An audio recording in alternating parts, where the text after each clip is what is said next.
some breaking news in the association, man. My next video is gonna be a Madden video, so stay tuned for that. It's gonna be some fire. But yeah, we got a few topics to talk about, so make sure you check the description. We're gonna talk about JJ Redick becoming the Lakers head coach and him wanting Rajon Rondo, Celtics legend, to be his assistant coach. Main topic we're gonna be talking about today is Oklahoma. Yes, OKC Thunder just traded Josh Giddey straight up. Josh Giddey straight up for Alex Caruso.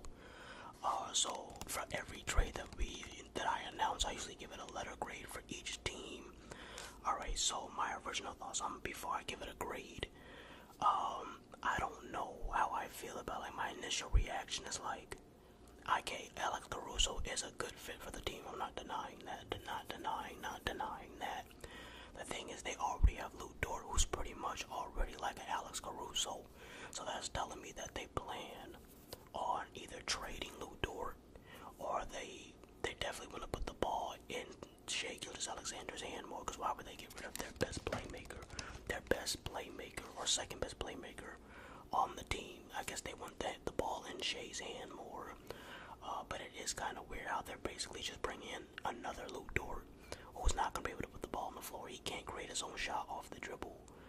He's going to be, I don't want to say he's not an offensive liability because he can shoot open threes. But I don't know, I feel like they might miss Josh Giddey's playmaking, I'm not going to lie. And he can get to his spots in the mid-range, but he played bad. And against the Mavericks, I think that's what it was. Besides off-court issues. But I don't hate it because it does give them more defense, more hustle, more three-point shooting.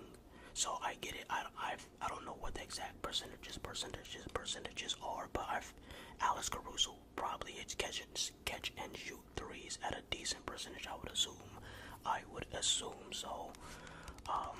For OKC, I'm not gonna lie, I can't give it an A- just because I feel like they're gonna miss Giddey's playmaking, and they're gonna make Shai less versatile, because I feel like for guards, it's good to be a combo guard, to be able to play off the ball and not have the ball in your hands 100% of the time. Ask Luka. But like I said, I do understand the benefits of Alex Caruso, so I'm gonna give it a B-. Now we'll see how it plays out. Maybe it'll go to a B or B+, or maybe even an A-. You know what, they could be assuming that one of their young players is going to take another step to replace Dort, so that way they could just get rid of them. I'm assuming one of them, like Isaiah Joe was a sniper, man. He can make buckets. He's a bucket getter for sure, man. They got Carson, that dude, I think he's like his second or third year, so they do got some pieces that potentially could take another step. But just based off my initial reaction, I feel like they are going to miss having another playmaker around, because that's going to put the burden on Shai to run the offense even more. They're going to depend on him even more.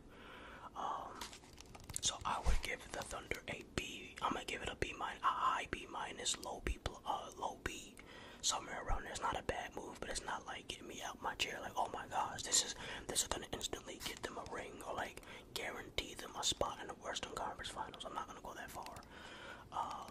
But I do think it is a solid pickup, but I'm interested what they must be planning on trading Dort. I just don't see a world where they keep Dort and Alex Caruso on the same team, especially in the starting lineup together. So let me know how you feel about that. For the Bulls, getting Josh Giddey, I do like that. I actually low-key like that for the Bulls a little bit more. So yeah, I'm going to give the Bulls a B, and I'm going to give OKC a B-, just because I think Kobe White, they might make him, I think he's more of a scorer. They're going to make him a natural two-guard. Put the ball in Josh Giddey's hand. He's young, he's tall. He has, he's not super athletic or by any stretch of the imagination, but he can get to the rim. We already know what he does playmaking-wise, but I feel like he can become an underrated defender with his length. He's obviously smart. I would assume he's a smart defender, because usually players who are smart offensively are smart defensively as well, because they know how to, their anticipation skills are really good. They're good at timing stuff and knowing how to react and read the defense or the offense or whatever. So I think I actually low-key like the move for the Bulls a little bit think I like the Bulls getting Josh Giddey a little bit more than OKC getting Alex Caruso. They do have some good 3-and-D type players with Williams. I forgot that dude's name. Let me look his name up. I know he's a guard. He has like dreads, like number 12 or something like that. Every time I watch the Bulls, he stands out. Let me see what his name is, y'all. Hold on. Okay, so his name is Ayo Dosunmu. Dosunmu.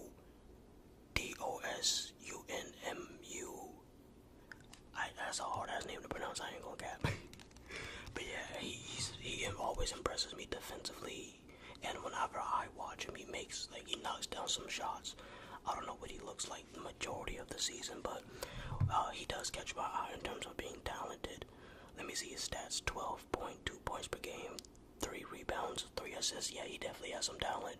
He's 24, so I don't know if he ever will become like a star player, but I do think he could be like a 6-man type of player, or like almost a borderline all-star, like when he hits his like prime or whatever, or his peak is the peak of his career, because he still has like another at least 3 to 6 years of development. He's only 24, so he had like another 3 to 4 years. They still have Zach LaVine. I would honestly try to get rid of Zach LaVine, try to trade him for like draft picks or like somebody, pair him up with another player and try to get back a different star who's like just as good or a little bit better but doesn't get injured as much. Who else did they have? Javonte Green. I mean, he has his moments where he looks like he has some potential.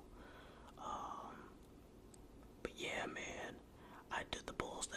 the Bulls aren't stacked in terms of young talent. They're not like the Mavericks, the Thunder, the Timberwolves, or even the Celtics.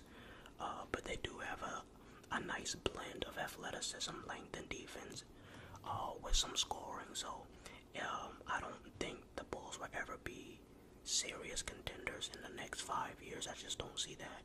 The East is getting better constantly. The East is getting better. It just so happened that all the best players from the East got injured this year.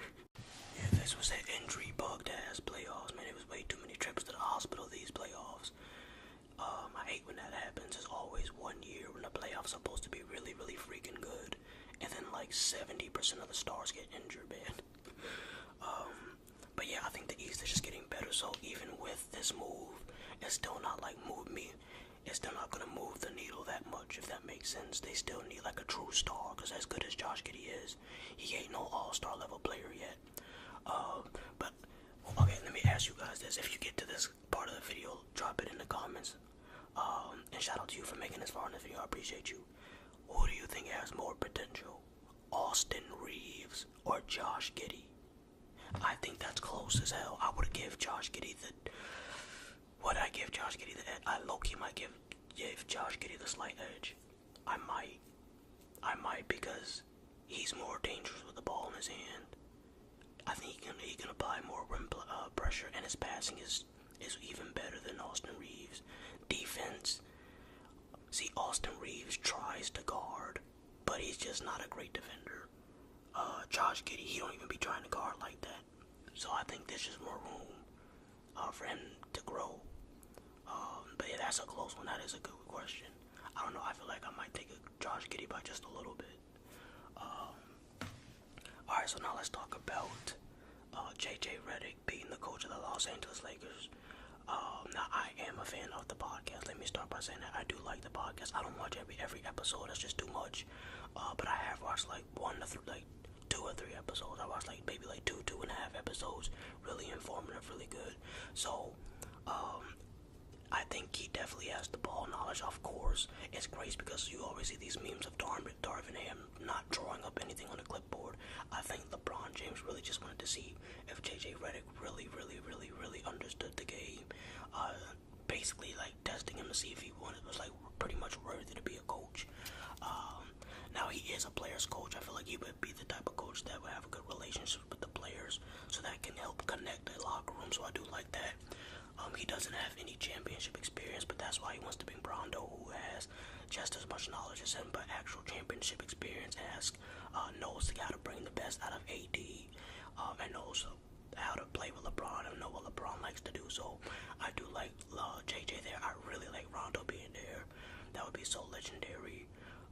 Rondo should be a player coach, because I really think Rondo could play 10 to 15 minutes in the league still. But thank you for watching. like I said, I would give a slight edge to the